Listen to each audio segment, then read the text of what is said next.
کیا خطاب فصل ہے یہ، ہے حدیث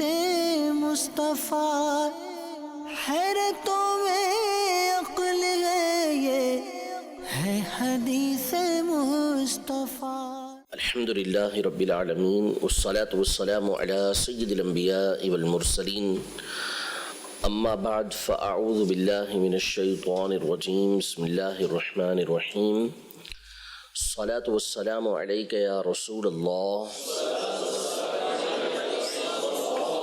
وعلی آلک واصحابک یا حبیب اللہ، الصلاة والسلام علیک یا نبی اللہ وعلی آلک واصحابک یا نور اللہ۔ الشمائل المحمدیہ یعنی شمائل ترمذی کا درس ہمارا جاری ہے الحمدللہ عز وجل۔ پچھلے درس میں ہم نے نبی کریم صلی اللہ تعالیٰ علیہ وآلہ وسلم کی تلاوت کے حوالے سے احادیث طیبہ سننے کی سعادت حاصل کی تھی، اور کچھ گفتگو اس حوالے سے کی تھی کہ نبی کریم صلی اللہ تعالیٰ علیہ وآلہ وسلم کا گریہ و زاری کرنا، یعنی آپ علیہ السلام کے رونے سے متعلق جو احادیث طیبہ ہیں وہ کس موقع پر اور کس بنیاد پر تھیں، یعنی آپ علیہ السلام کا جو رونا ہوتا تھا وہ کیوں ہوتا تھا۔ تو اس میں ہم نے یہ ذکر کیا تھا کہ بعض اوقات تو میت ہے تو اس پر شفقت و رحمت کی وجہ سے آنسو بہانا، اور بعض اوقات آپ علیہ السلام کا رونا اپنی امت پر شفقت و مہربانی کی وجہ سے اور ان پر خوف کی وجہ سے آپ کا رونا ہوتا تھا۔ بعض اوقات اللہ تبارک و تعالیٰ کی محبت کے اندر رونا ہوتا تھا، بعض اوقات اللہ تبارک و تعالیٰ کے خوف سے رونا ہوتا تھا، اور اس پر تفصیل کے ساتھ ہم نے یہ گفتگو کی تھی کہ نبی کریم صلی اللہ تعالیٰ علیہ وآلہ وسلم کا مسکرانا اور رونا عمومی طور پر جو احادیث طیبہ ہمیں ملتی ہیں وہ امت کے حوالے سے، یعنی حضور علیہ السلام کو جب کوئی خوشخبری آپ کی امت کے حوالے سے ملتی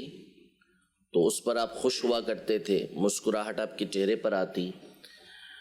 کسی خاص فرد کے حوالے سے امت کے کوئی بشارت ملتی تو اس پر آپ علیہ السلام خوش ہوا کرتے تھے، اور امت کے حوالے سے ہی اگر کوئی مصیبت پریشانی بالخصوص قیامت کے حوالے سے روز محشر امت پر کوئی پریشانی کا معاملہ آپ کے پیش نظر ہوتا تو اس پر نبی کریم صلی اللہ تعالیٰ علیہ وسلم گریہ وزاری فرمایا کرتے تھے۔ تو امام ترمذی رحمۃ اللہ تعالیٰ علیہ اسی حوالے سے چند احادیث طیبہ یہاں پر لے کر آئے ہیں، تقریباً 6 حدیثیں آپ نے اس باب کے اندر ذکر کی ہیں جس میں نبی کریم صلی اللہ علیہ وسلم کا مختلف موقع پر گریہ وزاری فرمانے کا تذکرہ موجود ہے۔ فرماتے ہیں باب ما جاء فی بکاء رسول اللہ صلی اللہ علیہ وسلم، نبی کریم صلی اللہ تعالیٰ علیہ وآلہ وسلم کے گریہ وزاری کرنے کے حوالے سے، رونے کے حوالے سے آنے والی احادیث سے متعلق باب۔ حدثنا سوید بن نصر قال حدثنا عبد الله بن المبارک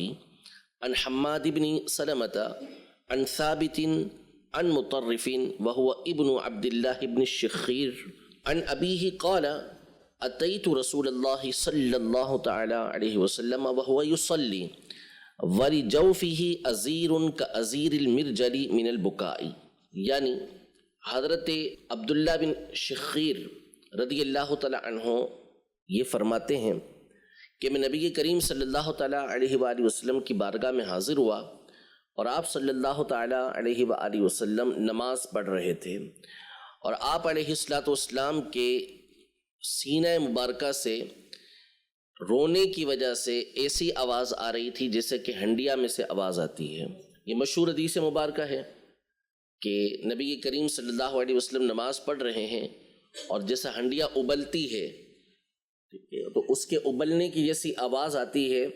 ویسے ہی نبی کریم صلی اللہ تعالیٰ علیہ وآلہ وسلم کے مبارک سینے سے رونے کی وجہ سے آواز آ رہی تھی، یعنی اللہ تبارک و تعالیٰ کے جلال، اللہ تبارک و تعالیٰ کے خوف، اللہ تبارک و تعالیٰ سے ڈرنے کی وجہ سے اس طرح گریہ وزاری فرما رہے تھے، اور یہی آپ کے جد امجد حضرت سیدنا ابراہیم علی نبینا و علیہ السلام سے بھی منقول ہے کہ جب وہ رویا کرتے تھے، نماز پڑھتے تھے، عبادت کرتے تھے، تو ان کے سینے سے بھی ایسی آواز آتی کہ جو 1 میل تک سنی جاتی تھی، اس قدر رویا کرتے تھے۔ تو نماز کے اندر اس طرح رونا آگے بھی چل کے بھی آتا ہے کہ اللہ تبارک و تعالیٰ کے خوف کی وجہ سے، آخرت کی وجہ سے رونا نبی کریم صلی اللہ علیہ وسلم سے جگہ جگہ ثابت ہے۔ تو رونے کی وجہ سے نماز میں اگر رونا یہ آخرت کی وجہ سے ہو، اللہ تبارک و تعالیٰ کے خوف کی وجہ سے ہو، تو یہ محبوب ہے، پسندیدہ ہے، اور اس سے نماز میں کوئی فرق نہیں پڑتا، کوئی حرف اس پر نہیں آتا۔ ہاں اگر دنیا کی کسی خوف کی وجہ سے، دنیا کی کسی غم کی وجہ سے رو رہا ہے اور اس میں الفاظ بن گئے تو پھر اس صورت میں نماز فاسد ہو جاتی ہے، ورنہ آخرت کے خوف سے رونا یہ اچھا ہے کہ نماز کے اندر بندے کی توجہ آخرت کی طرف ہو۔ دوسری حدیث مبارکہ ذکر کرتے ہیں، فرماتے ہیں حدثنا محمود بن غیلان قال حدثنا معاویة بن ہشام قال حدثنا سفیان عن الاعمش عن ابراہیم عن عبیدة عن عبد اللہ بن مسعود رضی اللہ تعالی عنہ قال قال لي رسول الله صلی اللہ علیہ وسلم اقرأ علی فقلت یا رسول اللہ اقرأ علیک وعلیک انزل قال انی احب ان اسمعه من غیری فقرأت سورة النساء حتى بلغت وجئنا بك على هؤلاء شهيدا قال فرأيت عینی رسول اللہ صلی اللہ علیہ وسلم تحملانی۔ یعنی حضرت عبداللہ بن مسعود رضی اللہ تعالی عنہ فرماتے ہیں کہ نبی کریم صلی اللہ تعالی علیہ وسلم نے مجھ سے فرمایا کہ مجھے قرآن سناؤ، اقرأ علیہ، مجھ پر قرآن پڑھو، یعنی قرآن سناؤ۔ اور بخاری مسلم کے اندر یہ موجود ہے کہ حضور علیہ السلام اس وقت ممبر پر تشریف فرما تھے، اور آپ نے عبداللہ بن مسعود رضی اللہ تعالیٰ عنہ سے فرمایا کہ مجھے قرآن سناؤ۔ تو عبداللہ بن مسعود رضی اللہ تعالیٰ عنہ نے عرض کی یا رسول اللہ صلی اللہ تعالیٰ علیہ وسلم میں آپ کو کیسے قرآن سناؤں؟ آپ تو وہ ہیں کہ جن پر قرآن نازل ہوا ہے۔ تو نبی کریم صلی اللہ علیہ وسلم نے فرمایا کہ میں اس بات کو پسند کرتا ہوں کہ اپنے علاوہ کسی اور سے قرآن سنوں، اپنے علاوہ کسی اور سے قرآن سنوں۔ تو اس میں یہ ہے کہ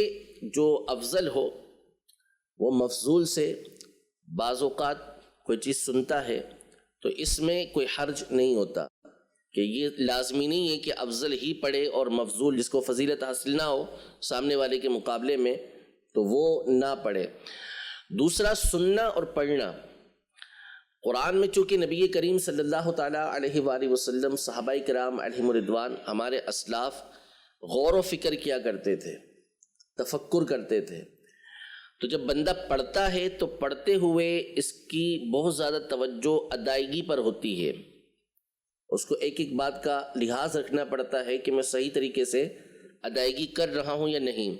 جبکہ سننے میں اس بات کا تکلف نہیں ہوتا، اس نے صرف سننا ہوتا ہے، تو اس وقت غور و فکر کرنا یہ زیادہ آسان ہوتا ہے کہ سامنے والے سے سنتا جائے اور بندہ اس میں غور و فکر کرتا جائے۔ تو نبی کریم صلی اللہ علیہ وسلم نے اس بات کی بھی تعلیم ارشاد فرمائی۔ تو سیدنا عبداللہ بن مسعود رضی اللہ تعالی عنہ سے فرمایا کہ مجھ پر قرآن پڑھو۔ انہوں نے عرض کی کہ حضور علیہ السلام سے کہ میں آپ پر قرآن پاک کیسے پڑھوں جبکہ آپ پر قرآن نازل ہوا ہے۔ ایک ہوتا ہے کسی سے سننا اس لیے تاکہ اس کی بات میں اگر کوئی غلطی ہو تو وہ صحیح کی جا سکے،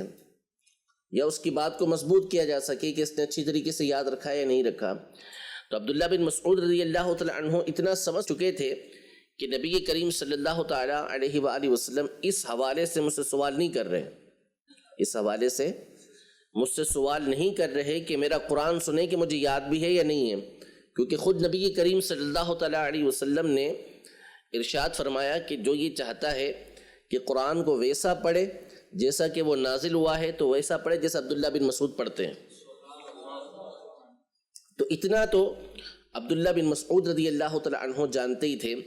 آپ کو معلوم تھا کہ نبی کریم صلی اللہ علیہ وسلم صرف سننا پسند کر رہے ہیں اس لیے مجھے ارشاد فرما رہے ہیں. تو آپ نے عرض کی کہ میں آپ کے اوپر کیسے پڑھوں جبکہ آپ پر قرآن نازل ہوا ہے. نبی کریم صلی اللہ علیہ وسلم نے فرمایا میں یہ چاہتا ہوں کہ اپنے علاوہ کسی اور سے یہ قرآن سنوں. تو حضرت عبداللہ بن مسعود رضی اللہ تعالیٰ عنہ فرماتے ہیں کہ میں نے پڑھنا شروع کیا سورۃ النساء سے، یعنی یا ایھا الناس اتقوا ربکم الذی خلقکم، پہلی آیت سے پڑھنا شروع کیا، پڑھتا گیا یہاں تک کہ میں اس آیت تک پہنچا وَجِئْنَا بِكَ عَلَىٰ هَٰؤُلَاءِ شَهِيدًا، کہ اور ہم ان تمام پر آپ کو گواہ بنا کر لائیں گے. یہ پوری آیت اس طرح ہے فَكَيْفَ إِذَا جِئْنَا مِن كُلِّ أُمَّةٍ بِشَهِيدٍ وَجِئْنَا بِكَ عَلَىٰ هَٰؤُلَاءِ شَهِيدًا،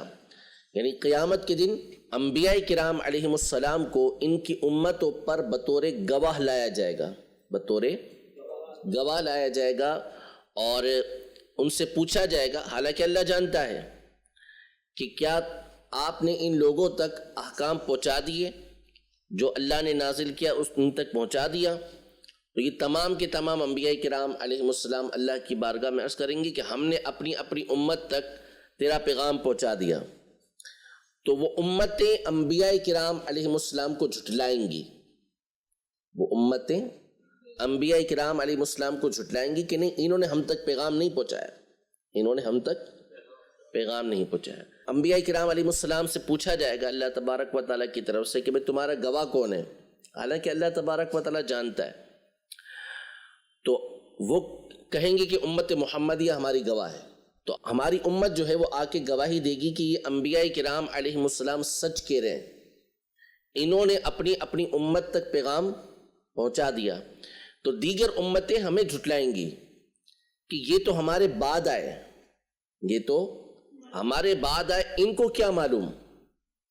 تو اللہ تبارک و تعالیٰ پھر اس امت محمدیہ سے پوچھے گا کہ تمہارا گواہ کون ہے. تو امت کہے گی کہ ہمارے گواہ ہمارے آقا علیہ السلام ہیں. پھر جب نبی کریم صلی اللہ تعالیٰ علیہ وسلم تشریف لے کر آئیں گے اور آپ ان تمام کے سامنے گواہی دیں گے کہ انبیاء کرام علیہ السلام نے سچ کہا، امت محمدیہ نے جو گواہی دی وہ گواہی درست ہے، تو اب کسی کو جھٹلانے کی ہمت نہیں ہوگی. یعنی جب نبی کریم صلی اللہ علیہ وسلم گواہی دے دیں گے تو وہاں پر قیامت کے دن دیگر امتوں کو بھی اس بات کی ہمت نہیں ہوگی کہ نبی کریم صلی اللہ علیہ وسلم کی گواہی کو جھٹلا سکیں، کیونکہ وہ نبی کریم صلی اللہ علیہ وسلم کا مقام و مرتبہ قیامت میں دیکھ چکے ہوں گے. ٹھیک ہے، تو اسی کی طرف اس آیت کے اندر اشارہ ہے فَكَيْفَ إِذَا جِئْنَا مِن كُلِّ أُمَّةٍ بِشَهِيدٍ وَجِئْنَا بِكَ عَلَىٰ هَٰؤُلَاءِ شَهِيدًا، کہ ہم ہر امت میں سے ایک گواہ اس دن لے کر آئیں گے تو کیسا معاملہ ہوگا. وَجِئْنَا بِكَ عَلَىٰ هَٰؤُلَاءِ شَهِيدًا، اور ان تمام کے اوپر ہم آپ کو گواہ لے کر آئیں گے. تو یہ قیامت کے جو احوال تھے، قیامت کے جو ہال تھے، قیامت کا جو منظر تھا، وہ نبی کریم صلی اللہ تعالیٰ علیہ وسلم کی مبارک آنکھوں کے سامنے گھوم رہا تھا. ٹھیک ہے، دیکھ رہے تھے نبی کریم صلی اللہ تعالیٰ علیہ وسلم. عبداللہ بن مسعود رضی اللہ تعالیٰ عنہ اس آیت تک پہنچے تو نبی کریم صلی اللہ تعالیٰ علیہ وسلم نے ان سے ارشاد فرمایا، جیسا کہ بخاری مسلم کی حدیث ہے، حسبک، اتنا کافی ہے. عبداللہ بن مسعود رضی اللہ تعالیٰ عنہ فرماتے ہیں کہ میں نے آنکھیں اٹھا کر اوپر دیکھا تو نبی کریم صلی اللہ تعالیٰ علیہ وآلہ وسلم کی مبارک آنکھوں سے آنسو بہہ رہے تھے، آنسو بہہ رہے تھے. یعنی نبی کریم صلی اللہ علیہ وسلم کے سامنے وہ منظر موجود تھا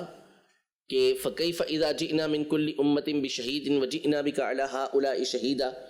یہ سارا قیامت کا منظر آپ علیہ السلام کے سامنے تھا، اور یہ بات تقاضا کرتی ہے کہ اللہ کے خوف سے رویا جائے، امت پر شفقت و مہربانی کی وجہ سے رویا جائے. تو نبی کریم صلی اللہ تعالیٰ علیہ وآلہ وسلم کی آنکھیں آنسو سے تر تھی، بہہ رہے تھے آنسو آپ علیہ السلام کے. حضرت عبداللہ بن مسعود رضی اللہ تعالیٰ عنہ کے حوالے سے علماء نے اس مقام پر لکھا کہ عبداللہ بن مسعود رضی اللہ تعالیٰ عنہ بہت زیادہ رویا کرتے تھے، اور آپ کے رونے کی ایک وجہ یہی تھی کہ آپ اتنی آرام سے پڑھ نہیں پاتے تھے، جب پڑھتے تھے رویا کرتے تھے، روتے تھے.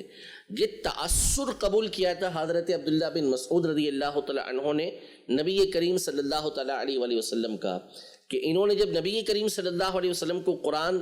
سنتے ہوئے روتے ہوئے دیکھا تو جب پڑھتے تھے، جب سنتے تھے، عمومی طور پر عبداللہ بن مسعود رضی اللہ تعالیٰ عنہ رویا کرتے تھے. یہ تو نبی کریم صلی اللہ علیہ وسلم کی شان ہے۔ امام ابن جوزی رحمۃ اللہ تعالی علیہ اپنے ایک استاذ کا تذکرہ کرتے ہیں کہ میں نے ان سے کچھ نہیں سیکھا، صرف ان سے میں نے رونا سیکھا ہے، صرف رونا سیکھا ہے، کہ جب کوئی رونے والی بات ہو، قیامت کے معاملات ہوں، اللہ کا خوف ہو، نبی کریم صلی اللہ تعالیٰ علیہ وسلم کی محبت کا تذکرہ ہو، تو بس وہ رویا کرتے تھے۔ بولے ان سے ہم نے رونا سیکھا ہے اور کچھ نہیں سیکھا۔ تو عبداللہ بن مسعود رضی اللہ تعالیٰ عنہ نے نبی کریم صلی اللہ تعالیٰ علیہ وآلہ وسلم کے اس طریقہ کار کو پورے طور پر اپنایا تھا، جب قرآن سنا کرتے تھے رویا کرتے تھے۔ اللہ ہمیں بھی اس بات کی توفیق عطا فرمائے۔ حدثنا قتیبۃ قال حدثنا جریر عن عطاء بن السائب عن ابیہ عن عبداللہ بن عمرو قال انکسفت الشمس یوما على عہد رسول اللہ صلی اللہ تعالی علیہ وسلم فقام رسول اللہ صلی اللہ علیہ وسلم يصلي حتى لم يكد يركع ثم ركع فلم يكد يرفع رأسه ثم رفع رأسه فلم يكد أن يسجد ثم سجد فلم يكد أن يرفع رأسه ثم رفع رأسه فلم يكد أن يسجد ثم سجد فلم يكد أن يرفع رأسه فجعل ينفخ ويبكي ويقول ربي ألم تعدني ألا تعذبهم وأنا فيهم ربي ألم تعدني ألا تعذبهم وهم يستغفرون ونحن نستغفرك فلما صلى ركعتين انجلت الشمس فقام فحمد الله تعالى وأثنى عليه ثم قال إن الشمس والقمر آيتان من آيات الله لا ينكسفان لموت أحد ولا لحياته فإذا انكسف فافزعوا إلى ذكر الله۔ یعنی حضرت عبداللہ بن عمرو رضی اللہ تعالی عنہ روایت کرتے ہیں، آپ فرماتے ہیں کہ نبی کریم صلی اللہ تعالیٰ علیہ وآلہ وسلم کے مبارک زمانے میں سورج کو گہن لگا۔ یہ لگا تھا 10 سنہ ہجری کے اندر، یہ سورج گہن لگا تھا جب نبی کریم صلی اللہ تعالیٰ علیہ وآلہ وسلم کے شہزادے کا انتقال ہوا تھا، یعنی حضرت ابراہیم رضی اللہ تعالیٰ عنہ کا انتقال ہوا، تو اس وقت یہ سورج گہن لگا تھا۔ تو نبی کریم صلی اللہ تعالیٰ علیہ وآلہ وسلم نماز ادا کرنے کے لیے کھڑے ہوئے، اور آپ نے اتنا لمبا قیام کیا کہ گویا کہ آپ رکوع کریں گے ہی نہیں، رکوع کریں گے نہیں۔ پھر اس کے بعد آپ نے رکوع کیا تو رکوع اتنا طویل کیا کہ گویا کہ آپ رکوع سے اٹھیں گے ہی نہیں۔ پھر جب آپ کھڑے ہوئے قومے کے اندر تو قومہ بھی آپ نے طویل کیا، گویا کہ آپ ابھی سجدہ کریں گے نہیں، یعنی عام معمول کے مطابق جس طرح آپ قومے سے سجدے میں چلے جاتے تھے اس میں آپ نے قومے کے اندر کچھ اضافہ کیا۔ پھر اس کے بعد آپ نے سجدہ کیا تو سجدہ اتنا لمبا کیا کہ گویا کہ اب سجدے سے سر اٹھائیں گے ہی نہیں۔ پھر سر اٹھایا تو اس میں بھی کافی دیر جلسے کے اندر بیٹھے رہے۔ پھر اس کے بعد آپ نے سجدہ کیا تو گویا کہ آپ سجدے سے سر اٹھائیں گے ہی نہیں، یعنی تمام چیزیں نبی کریم صلی اللہ علیہ وسلم نے طویل کی۔ پہلی رکعت میں آپ نے سورۃ البقرہ کی تلاوت کی تھی، اتنی طویل آپ نے پہلی رکعت ادا کی، دوسری رکعت بھی اسی طریقے سے طویل ادا کی آپ نے، یہاں تک کہ سورج جو ہے وہ کھل گیا۔ اور نبی کریم صلی اللہ تعالیٰ علیہ وآلہ وسلم اس میں ینفخ ویبکی، پھونک مارنا، اور پھونک مارنے لگے اور رو رہے تھے۔ اب پھونک مارنا کس لیے تھا وہ آگے چل کے آ رہا ہے، اور آپ اللہ تبارک و تعالیٰ کی بارگاہ میں روتے ہوئے عرض کر رہے ہیں، اے میرے رب، کیا تو نے مجھ سے وعدہ نہ کیا تھا کہ جب تک میں ان کے درمیان ہوں تو ان کو عذاب نہیں دے گا؟ اے میرے رب، کیا تو نے مجھ سے وعدہ نہ کیا تھا کہ تو ان کو عذاب نہ دے گا جب تک یہ لوگ استغفار کرنے والے ہیں، اور ہم تو اس سے استغفار کرتے ہیں۔ پھر جب آپ نے 2 رکعتیں ادا کر لیں اور سورج کھل گیا تو آپ کھڑے ہوئے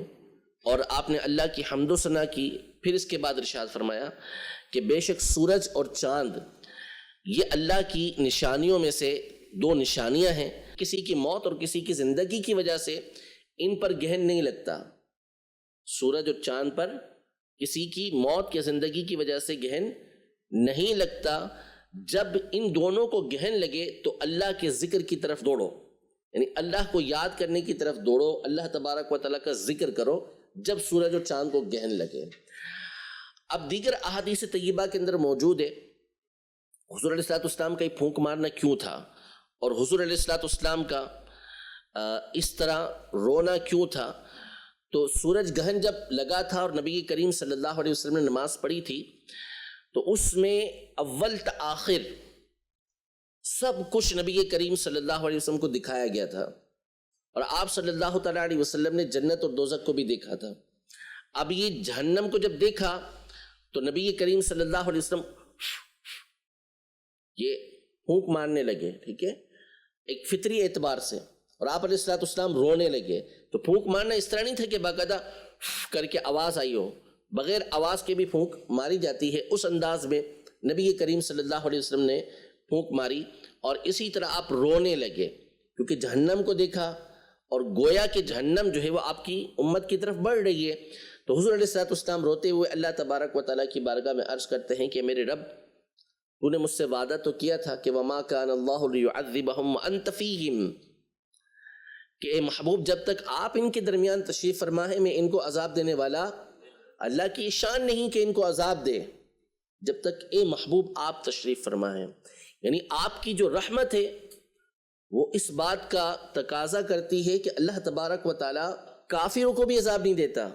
وَمَا كَانَ اللَّهُ لِيُعَذِّبَهُمْ وَأَنْتَ فِيهِمْ، ان کافروں کو بھی اللہ عذاب دینے والا نہیں ہے جب تک کہ آپ ان کے درمیان تشریف فرمائیں، یعنی اجتماعی طور پر ان کو تباہ و برباد نہیں کرے گا، ان کو ختم نہیں کر دیا جائے گا جب تک آپ ان کے درمیان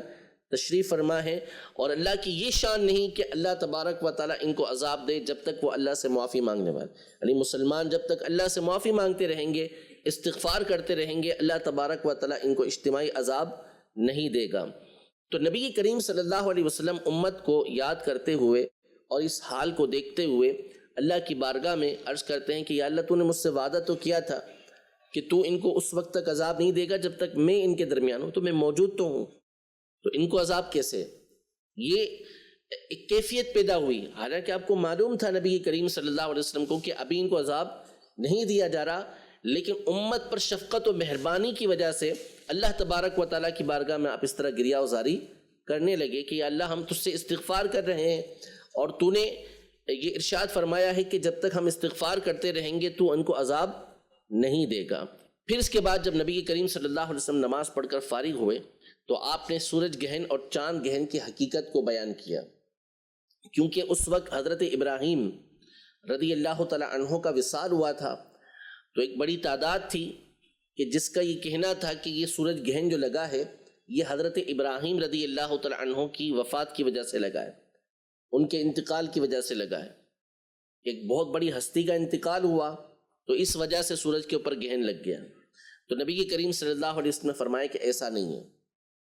کسی کی موت کی وجہ سے اور کسی کی زندگی کی وجہ سے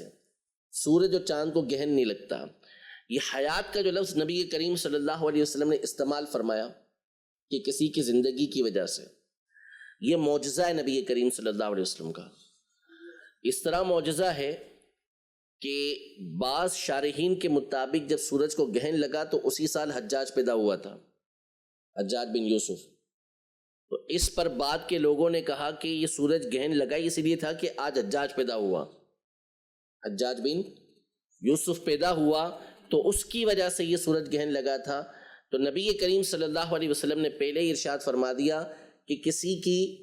زندگی اور کسی کی موت کی وجہ سے سورج گہن نہیں ہوتا ہے، یعنی بہت بڑی کوئی ہستی انتقال کر گئی تو اس کی وجہ سے سورج کو گہن نہیں لگتا، اور کوئی ظالم و جابر پیدا ہوا تو اس کی وجہ سے سورج کو گہن نہیں لگتا۔ یہ اللہ تعالیٰ کی نشانیاں ہیں جن کے ذریعے اللہ تبارک و تعالیٰ بندوں کو ڈراتا ہے، یعنی اپنے عذاب کی طرف متوجہ کرتا ہے۔ لہذا جب سورج کو گہن لگے، چاند کو گہن لگے تو اللہ تبارک و تعالیٰ کے ذکر کی طرف دوڑو، پناہ حاصل کرو اللہ تبارک و تعالیٰ کے ذکر کی۔ حدثنا محمود بن غیلان قال حدثنا ابو احمد قال حدثنا سفیان عن عطاء بن السائب عن اکرمۃ عن ابن عباس رضی اللہ تعالی عنہما قال اخذ رسول اللہ صلی اللہ تعالی علیہ وسلم ابنة له تقضی فاحتضنها فوضعها بين يديه فماتت وهي بين يديه وصاحت أيمن فقال يعني النبي صلى الله تعالى عليه وسلم أتبكين عند رسول الله؟ فقالت ألست أراك تبكي؟ قال إني لست أبكي إنما هي رحمة ان المؤمن بكل خیر على كل حال ان نفسه تنزع من بین یدیہ وهو یحمد اللہ عز وجل. حضرت سیدنا عبداللہ بن عباس رضی اللہ تعالی عنہما روایت کرتے ہیں، اس کا پورا خلاصہ سن لیں آپ، کہ یہاں پر ذکر ہے کہ نبی کریم صلی اللہ علیہ وسلم نے اپنی ایک بیٹی کو اپنے ہاتھوں میں لیا اور اس کو اپنے بغل میں اٹھایا. یہاں بیٹی سے مراد حضور علیہ الصلوۃ والسلام کی نواسی ہیں. بخاری شریف کے اندر کتاب الجنائز میں یہ تفصیلی حدیث موجود ہے کہ حضرت سیدہ زینب رضی اللہ تعالی عنہا نے نبی کریم صلی اللہ علیہ وسلم کو 2 مرتبہ بلوایا. دوسری مرتبہ نبی کریم صلی اللہ علیہ وسلم کے گھر تشریف لے کے گئے تو ان کا بیٹا یا بیٹی یا آخری سانسیں لے رہی تھی. ٹھیک ہے، تو نبی کریم صلی اللہ علیہ وسلم نے اس کو اپنے سامنے رکھا اور اپنے بغل میں اٹھایا. تو اس میں پھر 2 قول ہیں. ایک قول کے مطابق ان کا وصال ہو گیا تھا اور ایک قول کے مطابق ان کا وصال نہیں ہوا تھا. یہ حضرت سیدہ امامہ تھیں، حضرت سیدہ امامہ بنت زینب رضی اللہ تعالی عنہما تھیں، اور نبی کریم صلی اللہ تعالی علیہ وآلہ وسلم کے ہاتھوں کی برکت سے انہوں نے ایک طویل عمر پائی. ٹھیک ہے، بعد میں جا کے مولا کائنات مولا مشکل کشا رضی اللہ تعالی عنہ سے ان کا نکاح بھی ہوا. حضرت سیدہ فاطمہ رضی اللہ تعالی عنہ کی وصیت اور وصال کے بعد ان کے حکم کے مطابق ان سے نکاح بھی ہوا. اور ایک قول یہ ہے کہ ان کا وصال ہو گیا تھا، یہ کوئی اور بچی تھیں جس کو نبی کریم صلی اللہ علیہ وسلم نے اپنی بغل کے اندر لیا تھا، اپنی گود کے اندر لیا تھا. تو آپ علیہ الصلوۃ والسلام تشریف لے کے گئے اور ان کو اپنے سامنے لیا. پھر اس کے بعد حضور علیہ الصلوۃ والسلام، یعنی ان کی کیفیت یہ تھی کہ بس وہ نزا کی کیفیت میں تھی، انتقال کی کیفیت میں تھی، چھوٹی سی تھی بالکل. تو حضور علیہ الصلوۃ والسلام کی آنکھوں سے آنسو بہنے لگے. تو آپ صلی اللہ تعالیٰ علیہ وآلہ وسلم کی جو رضائی والدہ تھیں حضرت سیدہ ام ایمن رضی اللہ تعالیٰ عنہ، یہ زور سے رونے لگی. تو نبی کریم صلی اللہ تعالیٰ علیہ وسلم نے ان سے ارشاد فرمایا کہ تم رسول اللہ صلی اللہ علیہ وسلم کے سامنے اتنی بلند آواز سے رو رہی ہو. تو انہوں نے کہا کہ یا رسول اللہ، میں تو آپ کو بھی دیکھ رہی ہوں کہ آپ بھی رو رہے ہیں. تو نبی کریم صلی اللہ تعالیٰ علیہ وآلہ وسلم نے ارشاد فرمایا کہ میں نہیں رو رہا، یعنی جو تم رو رہی ہو آواز کے ساتھ اور چلا کر چیخ کر جس کو منع کیا گیا ہے، میں وہ نہیں رو رہا، میری آنکھوں سے آنسو بہ رہے ہیں. ان ھذا رحمت، یہ کیا ہے؟ رحمت ہے کہ بندے کے دل کے اندر نرمی ہوتی ہے. اور بخاری شریف کے حدیث مبارکہ میں ہے کہ دل ہمارا روتا ہے لیکن زبان وہی کہتی ہے جو اللہ چاہتا ہے. یعنی ہم زبان سے کوئی گریہ و زاری کے الفاظ نہیں نکالتے، کوئی شکوے کے الفاظ نہیں نکالتے. یہ رونا تو دل کی رحمت کی وجہ سے، دل کی نرمی کی وجہ سے ہے. پھر نبی کریم صلی اللہ تعالیٰ علیہ وآلہ وسلم نے یہ ارشاد فرمایا کہ مومن جو ہوتا ہے وہ ہر حال کے اندر خیر کے ساتھ ہی ہوتا ہے. اس کی جان یا اس کے بچے کی جان یا اس کے پیارے کی جان اس کے پہلو سے نکل رہی ہے اور وہ اللہ تبارک و تعالیٰ کی حمد ہی کر رہا ہوتا ہے. یعنی مشکل کے اندر بھی اللہ کی حمد کرتا ہے اور اللہ تبارک و تعالیٰ اس پر بھی اس کو ثواب عطا فرماتا ہے. تو ایسا ہوتا تھا نبی کریم صلی اللہ تعالیٰ علیہ وآلہ وسلم کا بعض مقامات پر میت کے اوپر رونا ثابت ہے، لیکن یہ رونا کیا ہوتا تھا؟ صرف آنسوؤں سے. وہ جو بکا اس زمانے کے اندر ہوتا تھا اور نوحہ جو کیا جاتا تھا،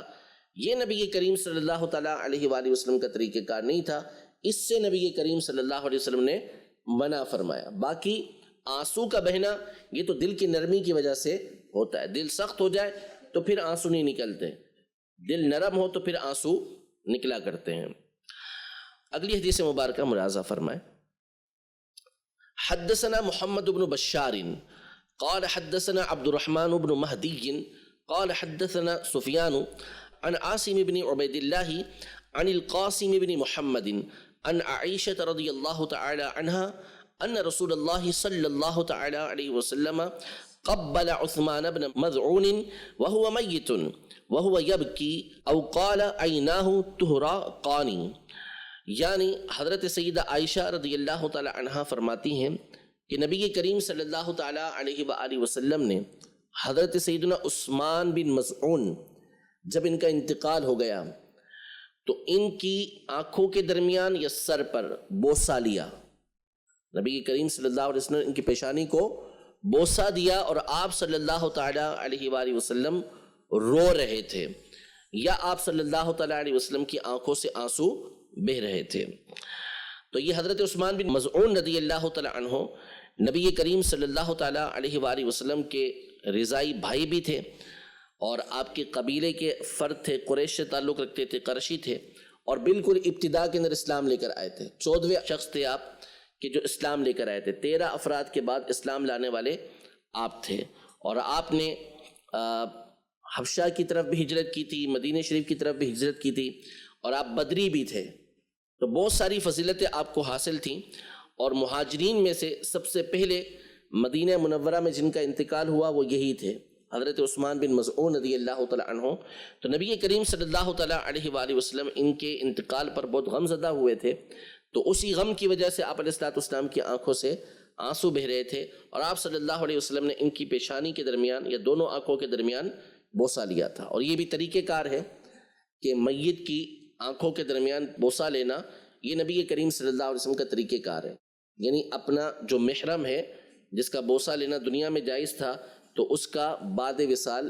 بوسہ لینا یہ نبی کریم صلی اللہ علیہ وسلم سے ثابت ہے۔ اور حضرت سیدنا ابو بکر صدیق رضی اللہ تعالی عنہ نے نبی کریم صلی اللہ علیہ وسلم کی آنکھوں کے درمیان اس وقت بوسہ لیا تھا جب آپ علیہ السلام دنیا سے پردہ فرما گئے تھے۔ حدثنا اسحاق بن منصور قال اخبرنا ابو عامر قال حدثنا فلیح وهو ابن سلیمان عن ہلال بن علی عن انس بن مالک رضی اللہ تعالی عنہ قال شہیدنا ابنۃ لرسول اللہ صلی اللہ علیہ وسلم ورسول اللہ صلی اللہ علیہ وسلم جالس علی القبر فرأیت عینیہ تدمعان فقال افیکم رجل لم یقارف اللیلۃ قال ابو طلحہ انا قال انزل فنزل فی قبرها، یعنی حضرت سیدنا انس بن مالک رضی اللہ تعالی عنہ روایت کرتے ہیں کہ ہم نبی کریم صلی اللہ علیہ وسلم کی شہزادی یعنی حضرت ام کلثوم رضی اللہ تعالی عنہا کے جنازے میں حاضر ہوئے، اور نبی کریم صلی اللہ علیہ وسلم قبر پر تشریف فرما تھے، یعنی قبر کے پاس تشریف فرما تھے، اور آپ صلی اللہ تعالی علیہ وسلم کی آنکھوں سے آنسو بہہ رہے تھے، یعنی شہزادی کا انتقال ہوا، وصال ہوا، اور نبی کریم صلی اللہ تعالی علیہ وسلم ان کی قبر کے پاس تشریف فرما ہے، اور ان کے غم میں حضور علیہ السلام کی آنکھوں سے آنسو بہہ رہے تھے۔ پھر نبی کریم صلی اللہ علیہ وسلم نے فرمایا کہ کیا تم میں سے کوئی ایسا شخص ہے کہ جو رات میں اپنی بیوی کے قریب نہ ہوا ہو؟ تو حضرت ابو طلحہ رضی اللہ تعالی عنہ نے عرض کی کہ میں۔ تو نبی کریم صلی اللہ علیہ وسلم نے فرمایا کہ تم ان کی قبر کے اندر اترو، ٹھیک ہے؟ تو وہ ان کی قبر کے اندر اترے، اور حضرت ام کلثوم رضی اللہ تعالی عنہا کو انہوں نے قبر کے اندر اتارا۔ تو یہاں مقصود امام ترمذی رحمۃ اللہ تعالی علیہ کا یہ بیان کرنا ہے کہ شہزادی کی وفات کے وقت، انتقال کے وقت نبی کریم صلی اللہ علیہ وسلم کی آنکھوں سے آنسو جاری تھے۔ تو میت جب ہو جائے تو آنکھوں سے آنسو جاری ہونا یہ کوئی برا کام نہیں ہے، اصل اس کے اوپر نوحہ کرنا ہے، اصل اس کے جو وہ فضائل بیان کرنا جو اس کے اندر تھے نہیں، اور بلند آواز سے چیخ چیخ کر رونا یہ ممنوع ہے۔ آنسو اگر نکلتے ہیں تو اس میں کوئی حرج نہیں ہے۔ اللہ تبارک و تعالی ہم سب کو نبی کریم صلی اللہ تعالی علیہ وآلہ وسلم کے ان مبارک آنسوؤں کے صدقے میں قیامت کے دن نبی کریم صلی اللہ علیہ وسلم کی شفاعت نصیب فرمائے،